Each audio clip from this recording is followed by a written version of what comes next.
நல்ல வெயில். மே 21 மே 21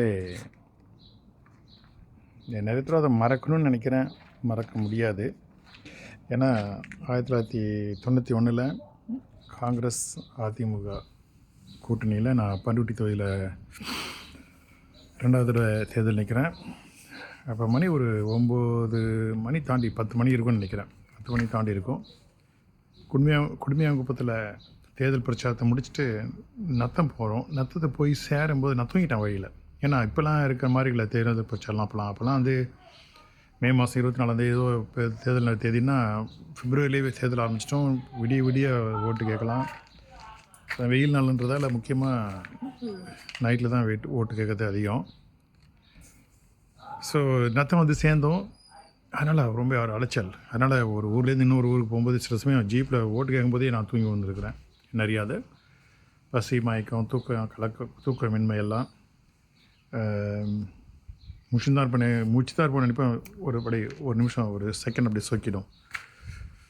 ஸோ நத்தம் வந்து சேரும்போது சொன்னாங்க, திடீர்னு தேர்தல் பிரச்சாரம்லாம் எல்லாத்தையும் ரத்து பண்ணிவிட்டு நீங்களாம் பாதுகாப்பான இடத்துக்கு போயிடணும்.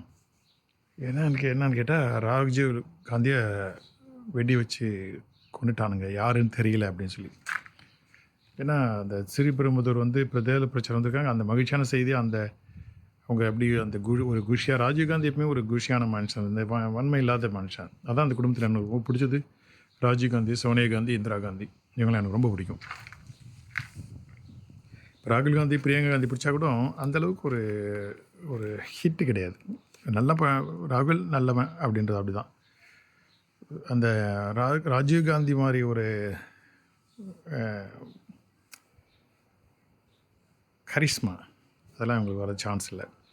அந்த ஒரு பைலட்டாக இருக்கும்போது ஒரு பிரதம மந்திரியோட மகனாக இருந்துக்கிட்டு அவன் தம்பி கூட சஞ்சய் காந்தி கூட ரொம்ப பவர்ஃபுல்லாக இருக்கும்போது ரொம்ப எளிமையாக பைலட் வேலையை மட்டும் பார்த்துட்டு தான் உண்டு, தான் பிள்ளை உண்டு, குடும்பம் உண்டு அப்படின்னு நினச்சிட்டு போனேன். ராஜீவ்காந்தி விதி வந்து பிரதம மந்திரி ஆக்கிச்சு. விதி வந்து அரசியல் கொலைக்கு அவன் ராஜீவ்காந்தியை ஆளாக்கிச்சு. அந்த ராஜீவ்காந்தி கொண்டவங்கள என்னால் மன்னிக்கவே முடியாது. அவனுங்களாம் பச்சாயிக்க துரோகிகள், கொலைகாரனுங்க. ஆனால் அதுக்கு பிறகு என்ன செய்யுது, சோனியா காந்தி எல்லாம் ஒரு மாதிரி மன்னிச்சு விட்டுட்டாங்க. நமக்கு அரசியலே வேணாம்னு சொல்லி ஒதுங்கிட்டாங்க. அதனால் அந்த பழிவாங்கும் நடவடிக்கை, அரசியல் பூர்வமாக பழிவாங்குற நடவடிக்கை நடக்கல. அது கடவுளாக பார்த்து தண்டனை கொடுத்தாங்க. பின்னாடி அந்த கொலைகாரனுக்கு எவ்வளோ அவங்கள சொல்லலாம். கொலைகாரன் தான். ஐக்கிய பசங்க தான். ராஜீவ்காந்தி கொண்டவனில் என்றைக்கு ஏற்றுக்க முடியாது. ஒரு நல்ல மனுஷன், ஒரு நல்ல பிரதம மந்திரி. நம்ம நாடு அப்போ தான் 1984 வந்தப்போ ராஜீவ்காந்தி தான் அந்த கம்ப்யூட்டரைஸ் சாஃப்ட்வேர் இதெல்லாம் ரொம்ப கொண்டு வந்தது. எல்லாம் சொல்லணுங்க, எல்லாம் ஓப்பன் பண்ணதெல்லாம் லிபரலைசேஷன்லாம் வந்ததுன்னு 91. ஆனால் ராஜீவ்காந்தி தொடர்ந்து தான் அதனுடைய மாற்றமே அபிருதமாக இருந்திருக்கும். ஏன்னா ராஜீவ்காந்தி அதிபெரும்பான்மையில் அது கிட்டத்தட்ட 450 எம்எல்ஏ எம்பி ஜெயிச்சதுன்னு நினைக்கிறேன். யார் அந்தளவுக்கு இது வரைக்கும் ஜெயிக்கலை. அப்புறம் அந்த ஆட்சி இறங்கின பிறகு 89லேருந்து 90க்குள்ளே நம்ம நாட்டை குட்டிச்சுரா ஆக்கி, அதனால தான் நம்ம தங்கத்தை இங்கிலாந்துக்கு அனுப்பி நம்ம கடன் வாங்க வேண்டியதாகிட்டுது. கிட்டத்தட்ட ஒரு 40,000 டன் தங்கத்தை அப்போதைக்கு அனுப்பணும். இங்கிலாந்துக்கு அனுப்பி அப்போ கடன் வாங்கிச்சு. அப்புறம் அந்த காங்கிரஸ் கவர்மெண்ட் வந்து அந்த கடன் அடித்து அந்த தங்கத்தை மீட்டுச்சு, லிபரலைசேஷன்லாம் வந்த பிறகு. இதெல்லாம் எதுக்குன்னா, ஒரு நல்ல மனுஷனை இருந்துட்டோம். அதனால் இந்தியாவுடைய தலையெழுத்தே மாறிட்டுது. ஒரு குடும்பத்திலேருந்து வந்தால் சொல்லலாம். ஆனால் இதுக்கெல்லாம் எக்ஸப்ஷன் உண்டு. ஒரு குடும்பம் யாராக இருந்தாலும் ஒரு குடும்பத்தில் வந்து தான் ஆகணும். அந்த நல்ல குடும்பத்துலேருந்து திறமையான வந்தாக்கா அதில் வந்து தவறே கிடையாது. இந்த ராஜீவ்காந்திக்கு, குடும்பத்துக்கு எல்லாருக்கும் என்னுடைய நினைவுகள்.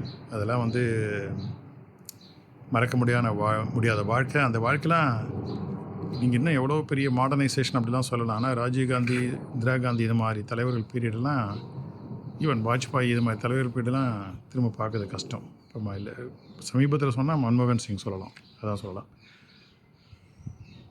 சரி, ராஜீவ்காந்தியோடைய என்னுடைய நினைவுகள்.